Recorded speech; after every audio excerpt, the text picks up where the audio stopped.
Welcome to Vishakha astro channel. Vishakha astro channel में आपका स्वागत है। दोस्तों, राहु की ट्रांजिट के बारे में हम कुछ वीडियो बताते हैं।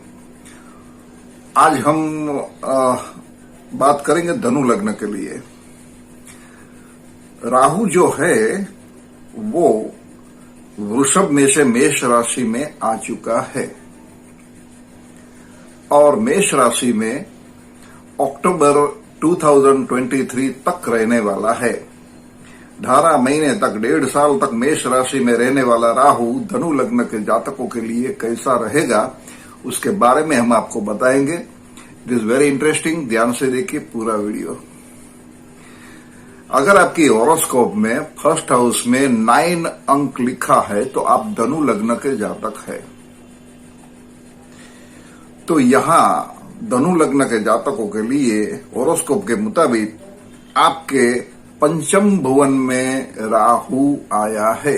मेष राशि जो है पंचम भुवन में, वहां गोचर का राहु भ्रमण कर रहा है। तो ये राहु मंगल के घर में आया है।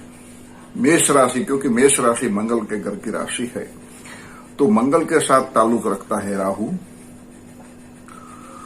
और राहु वैसे तो विपरीत फल देता है, उसका कोई अनसर्टेन रिजल्ट, नेगेटिव मतलब नेगेटिव रिजल्ट रहता है। शुरू में आपको ऐसा लगता है कि ये अच्छा है, लेकिन उसका रिजल्ट बुरा आता है। ऐसा राहु का कर्म है। तो पंचम भुवन क्या है वो सबसे पहले हम आपको बताते हैं। पंचम भुवन जो है कुंडली का 5th हाउस, वो विद्याभ्यास का स्थान है। शरीर की बात करें तो पेट, उदर का स्थान है। बिजनेस के लिए शेयर एंड स्टॉक बिजनेस का स्थान है। स्त्रियों के लिए गर्भाशय का स्थान है। और मैरिड लोगों के लिए संतान का स्थान है। वैसे शेयर एंड स्टॉक तो ठीक है, लेकिन साथ में लॉटरी और रेस, सट्टा, ये सब चीजों का कारक है। और सबसे ज्यादा महत्व की बात यह है, प्रेम संबंध का भी स्थान है पंचम भुवन। तो ये सब बातों पर ताल्लुक रखता है 5th हाउस। तो ये सब चीजों पर राहु का एडवर्स इफेक्ट रहने वाला है। तो आपको कैसे सावधानी रखनी है, क्या करना है, वो हम आपको बताते हैं। धनु लग्न के जातकों के लिए 5th हाउस में पड़ा हुआ राहु आपके संतानों के बारे में चिंता थोड़ी बहुत करवाएगा। संतानों के हेल्थ के बारे में कुछ आपको ज्यादा केयर रखनी पड़ेगी। अगर प्रेग्नेंट लेडीज है तो उनको डिलीवरी आने तक बहुत ही अच्छी सारवार अच्छे डॉक्टर के पास करवानी पड़ेगी।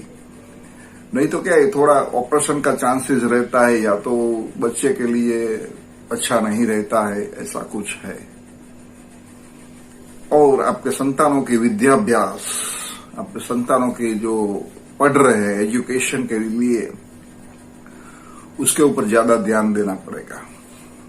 अगर आप खुद स्टूडेंट है, यह तो सब लोगों के लिए है, सब उम्र के लिए है ये प्रिडिक्शन। समझो आप अनमेरिड है, स्टूडेंट है, तो आपको भी विद्याभ्यास में ज्यादा मेहनत करनी पड़ेगी और प्रॉपर डायरेक्शन में अच्छे टीचर या गुरु के पास से प्रॉपर गाइडलाइन के मुताबिक ही आपको स्टडी करनी है। तो आपको ज्यादा मेहनत करनी पड़ेगी। You have to take more care about your education and study.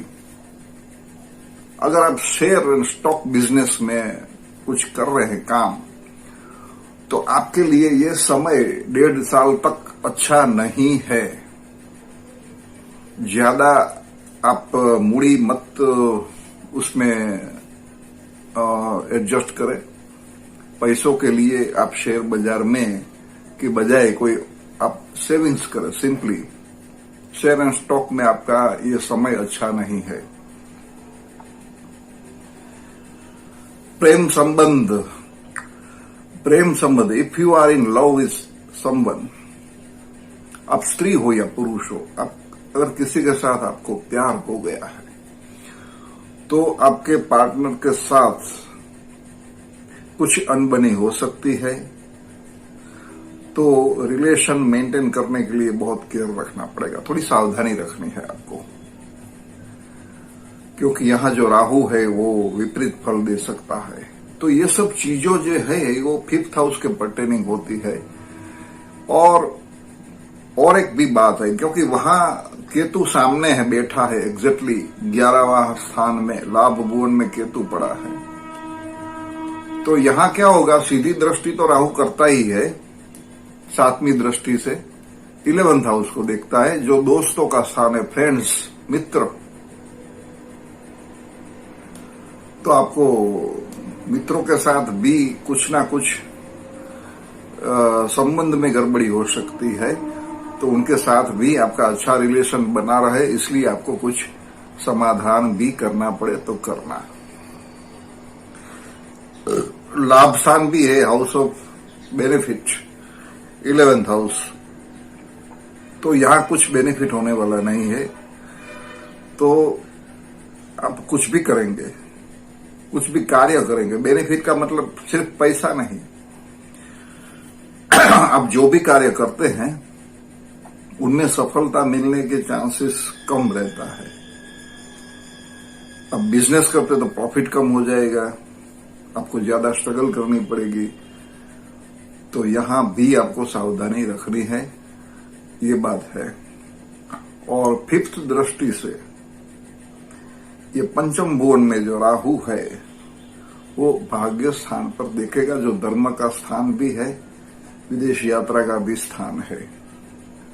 तो अगर आप यात्रा प्रवास में निकले तो भी आपको ईजा अकस्मात में सावधानी रखनी पड़ेगी, न जाइए तो ज्यादा बेहतर है। और धर्म के बारे में आपकी श्रद्धा थोड़ी कम रहेगी, और लक 1 फुट पीछे रहेगा। आप जो भी टारगेट अचीव करने जा रहे हैं उसमें आपको लगता है कि मैं पहुंच गया, लेकिन थोड़े अंतर के लिए आप रह सकते हैं पीछे, क्योंकि लक का सपोर्ट ज्यादा नहीं है। और सीधी 9वीं दृष्टि से राहु आपके 1st हाउस पर देखता है, जो धनु लग्न में गुरु लॉर्ड है 1st हाउस का। तो यहां क्या होता है कि 1st हाउस जो है ब्रेन, डिसीजन, मेंटल पावर, आपकी श्रद्धा डगमगु हो जाएगी, आपका मनोबल कम हो सकता है। आप जो भी डिसीजन लेंगे वो कुछ गड़बड़ी वाला होगा, आपको कुछ पता नहीं चलेगा मैं क्या डिसीजन लूं, समझ में नहीं आएगा। तो अच्छे लोगों की सलाह आपको लेनी, जब लेनी पड़े तो जरूर लेनी है।